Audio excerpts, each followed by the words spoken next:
This week, we're talking about the cooperative games of 1985. But first, let's talk about what else was going on in the world of gaming. In the arcade, we saw Space Harrier, Gradius, Commando, Ghosts and Goblins, Hang On. And in the home consoles, we saw Super Mario Bros., Wrecking Crew, and Stack Up, all on the NES. On home computers, we saw Bard's Tale on the Apple II and Commodore 64, as well as Ultima 4 on the Apple II. Now let's see what was happening in the world of co-op. Co&Co for the Commodore 64 offers a unique and engaging cooperative gaming experience that sets it apart from other titles of its time. It's a two-player only game, so there is no single-player mode. The game's innovative approach to cooperative gameplay, where players must work together to overcome challenges and solve puzzles, adds a refreshing twist to the platformer genre. The pixel art visuals capture the nostalgia of the era, and the intuitive controls make it easy for players to dive into the action. With its emphasis on teamwork and strategic thinking, Co&Co delivers a memorable and enjoyable co-op gaming adventure for Commodore 64 enthusiasts. Dungeons of Dr. Creep for the Commodore 64 presents an enthralling blend of puzzle solving and exploration that keeps players captivated from start to finish. The game's intricate level design and clever mechanics challenge players to navigate through a labyrinth of rooms while avoiding traps and solving puzzles. With its pixelated visuals and nostalgic charm, Dungeons of Dr. Creep evokes a sense of classic gaming nostalgia while offering a fresh and engrossing gameplay experience. Whether you're a fan of retro titles or a newcomer to the genre, this game's challenging yet rewarding gameplay makes it a standout title on the Commodore 64 platform.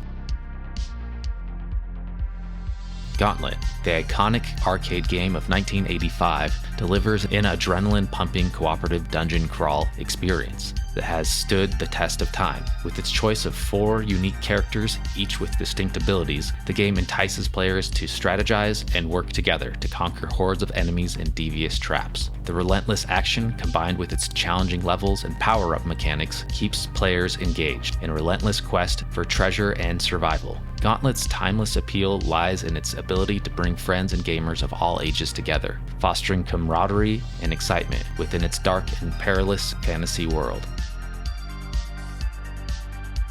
Battle City on the Famicom presents an addictive and exhilarating tank battle experience that has remained a classic in the world of retro gaming. The game's simple yet engaging mechanics pit players against waves of enemy tanks in a maze-like battlefield, demanding strategic planning and precise maneuvering. With its blend of action, strategy, and cooperative gameplay, Battle City offers a challenging and rewarding journey through increasingly complex levels. The nostalgia-inducing visuals and intuitive controls make it a standout title on the Famicom, capturing the hearts of gamers as they defend their base and vie for victory in a fast-paced and explosive environment.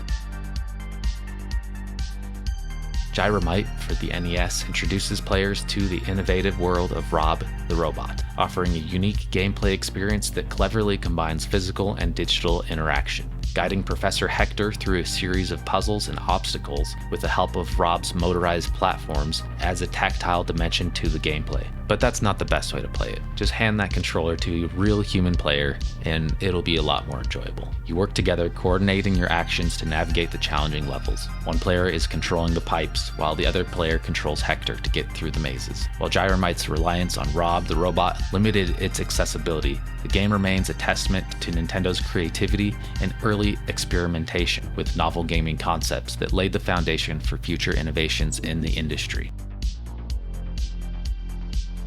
Exed Eyes, the arcade classic, delivers a fast-paced and exhilarating vertical-scrolling shooter experience that captivates players with its relentless action and vibrant visuals. Players navigate their ship through waves of enemy forces, utilizing power-ups and precision shooting. The game's dynamic gameplay, challenging enemy patterns, and satisfying weapon upgrades keep players engaged and motivated to improve their skills. With its timeless appeal and addictive gameplay, Exed Eyes has rightfully earned its place as a beloved gem in the arcade gaming pantheon.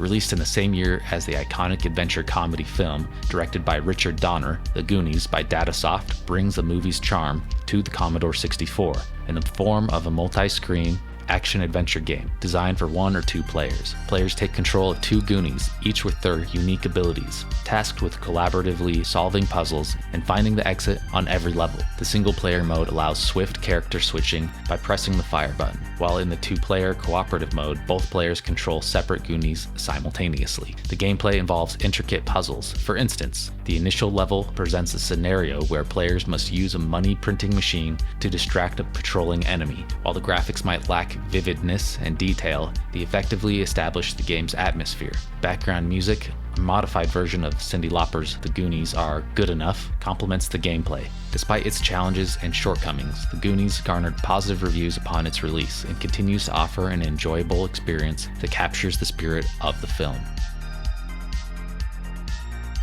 Ikki is a game that came out in arcades and the Famicom. At its initial release, it did not receive favorable reviews. However, it offers a unique journey through feudal Japan for 1 or 2 players. You control Ganbei, a farmer leading a proletarian revolution army with sickles, and while the game's auto-aim feature helps, it's marred by frequent enemy ambushes, invisible barriers, and elusive power-ups. The limited lives and a frustrating bonus level make it challenging. With only 4 stages and quick loops, it lacks long-lasting appeal. Despite its reputation, Ikki offers a glimpse into the world of worst games ever, even though it's not nearly as unplayable as the early reviews might suggest, especially when compared to some of Sunsoft's earlier Famicom titles.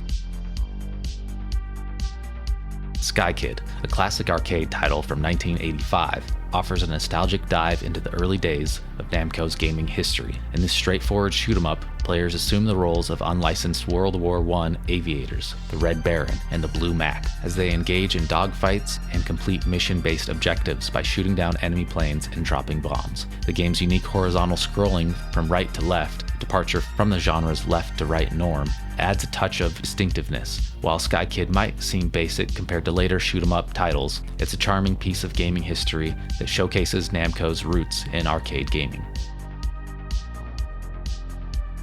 Twin Bee, originally released in 1985, offers classic 2D shooter gameplay with a delightful twist. Resembling Namco's Xevious, it challenges players to swiftly eliminate relentless enemy forces from the skies, while strategically collecting bells that grant power-ups. These power-ups range from firepower boosts to speed increases, and even deploying doppelgangers. The game's colorful environments and imaginative enemies, including carrots and octopuses, add a charming touch, complemented by playful music and sound effects. Twin Bee's intense difficulty curve and sometimes repetitive boss battles may prove challenging. Cooperative play with a friend adds an enjoyable dimension to the experience.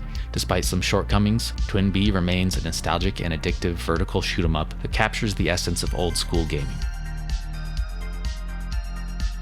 Satellite 7 is a shoot-'em-up from Sega that came out in 1985 on the Master System in Japan. Piloting the Tsuyokaze against the formidable Ira robot army is another game that draws comparisons to Namco's Xevious. Players can launch bombs and ground targets with one button and fire forward at airborne foes with another. The power-up system adds depth, requiring the collection of colored stars to gain enhancements. But it's worth noting that in 2-player mode, only the player who collects the 5th star benefits, adding a competitive edge. While Satellite 7 remained a Japan-exclusive Sega card release, it has found its way into compilations in Brazil, keeping the spirit of this vintage shooter alive for retro gaming enthusiasts. So those are some notable co-op releases from 1985. What are some other games we might have missed? And if you enjoyed this video, tune in next week where we talk about the co-op games from 1986. And be sure to watch this video, Co-op Games from 1984. Thank you for watching.